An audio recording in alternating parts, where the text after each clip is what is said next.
Well, good evening guys, I hope you're all doing really well. So what I've done this week is the weather's been atrocious with us, so I've grabbed the chance to get out. It's actually stopped raining, it's really cloudy though, it's greyed over, so the light's really flat. So I've come out to a local spot again. Same places I've been a couple of times lately, but I just wanted to explore it more in depth and see what's here. Now I've just shown you an image of an old poplar tree, and it must be a few hundred years old. It's absolutely beautiful, but I'm kind of struggling as to how to shoot it best. Further back down the path, I came across a lovely hawthorn as well, and it's absolutely stunning. So I'm going to go back down that way and try and work on that a bit. Now there's absolutely loads to explore in this area here. Plenty of different places to shoot. I mean, I've got the river running right down beside all these trees as well. So there's plenty of opportunities. I've just got to kind of take my time and work on it and see what I can find. But I think there's endless opportunities in local areas if you just look for them. And it's something that I've got really into lately, is just, with everything that's happening, is concentrating on my local area. And because it's so easy to get to from home, when the conditions are right, you can just pop out and go and see what it's like. So as I said, I'm going to explore a bit, see what we can find. We're going to give that tree a go. So let's go and give it a try. So this behind me is the tree. If I just step to the side a bit, you'll be able to see.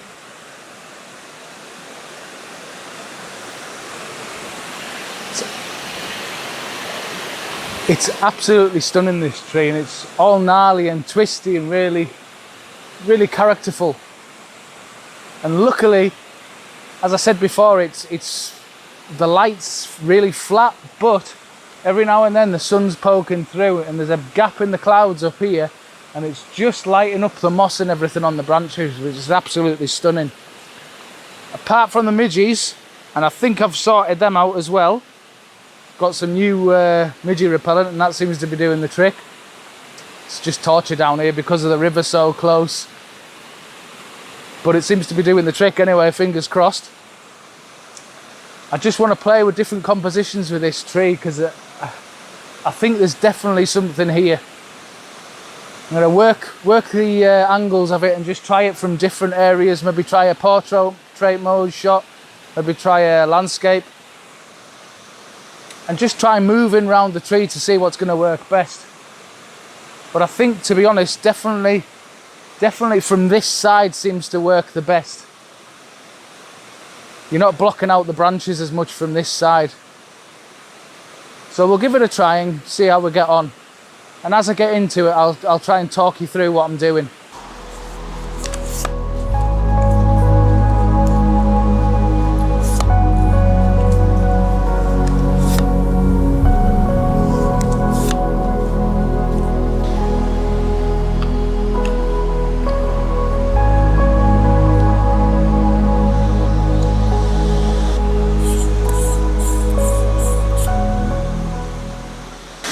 Now, if you're wondering what I'm doing here, I'm just adding a CPL, and what I'm currently using is Breakthrough Photography's magnetic system.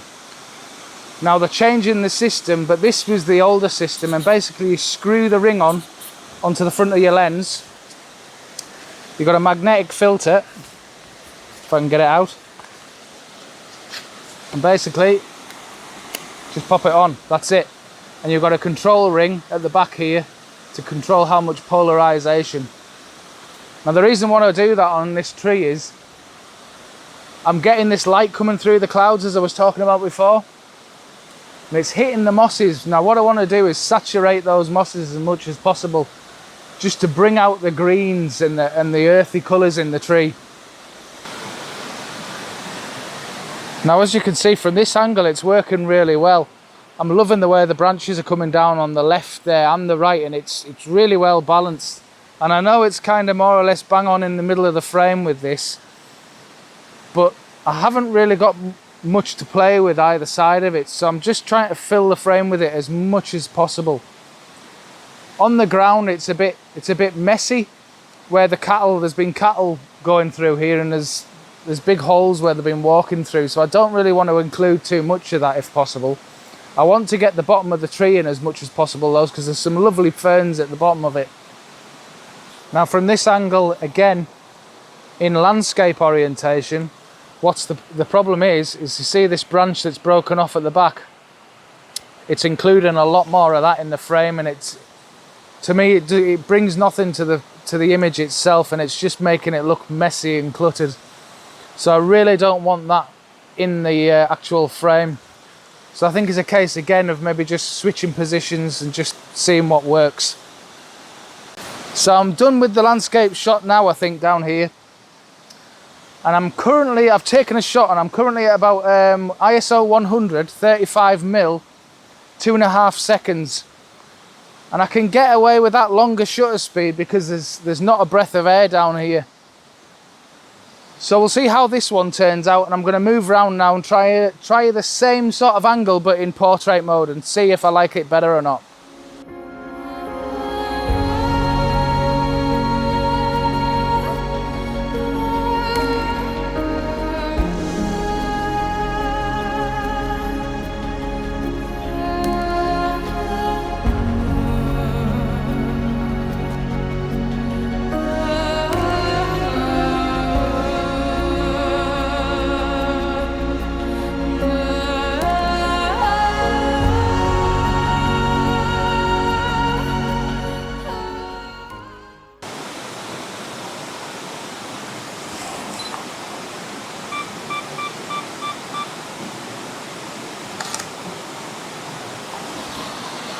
Now I'm actually getting some of that light coming in now. It's actually lighting the moss up really nicely on the left hand side of the tree. And also it's reflecting light back onto the right hand branches, so it's really popping it out of the scene now. I'm really enjoying this. Now I think it's one of those trees that you could actually spend hours just moving an inch here and move an inch there, just to see what works the best. And I think looking at the back of the screen anyway, the portrait orientation shot seems to be working a lot better for me because it's filling the frame a lot nicer.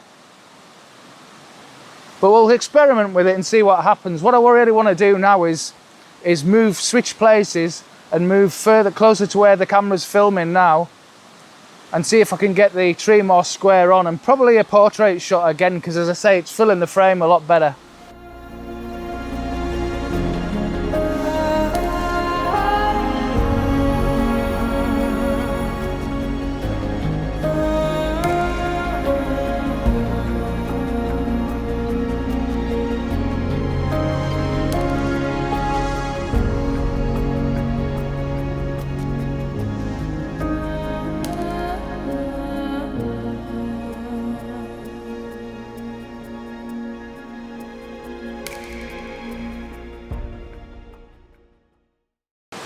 Now I've moved up the hill now, and already looking at the portrait orientation shot, it's not working as well as it did before from lower down.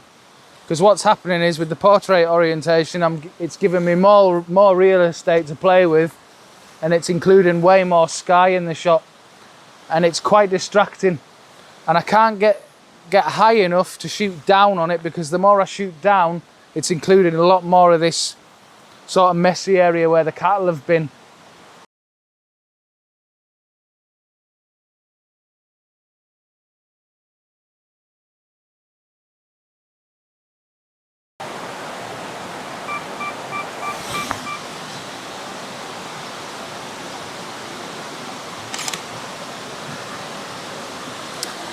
So as you can see, I've actually come to the lower side of the tree now.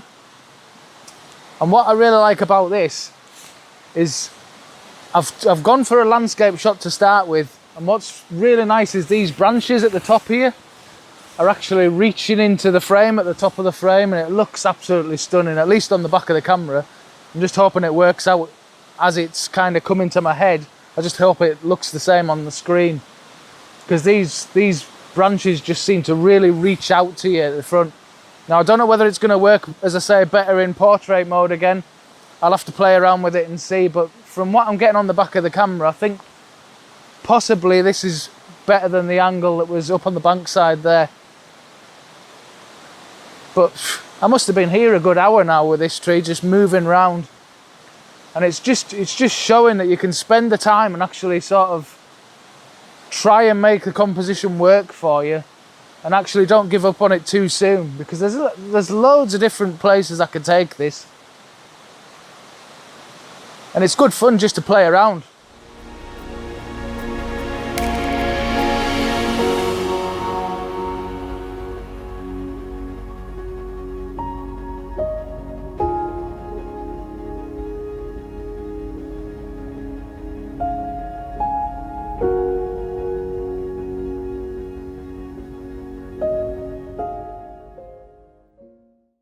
So the longer I actually spend here, the more the more things I'm seeing.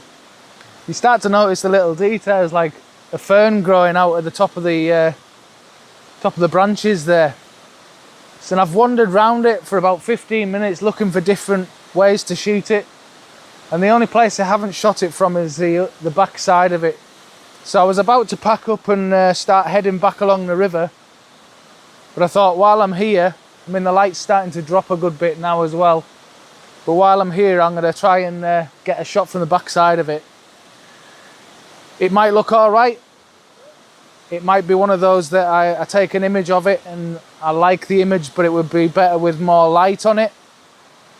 But if I've got it for reference, at least I know to come back. But we'll give it a shot and see what it actually looks like from the other side of it.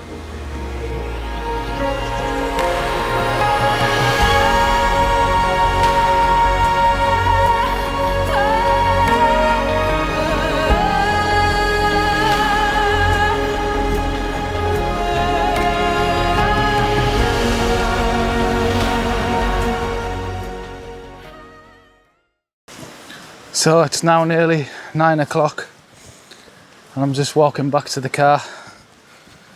But it's been a great 2 or 3 hours and I spent absolutely ages at that tree.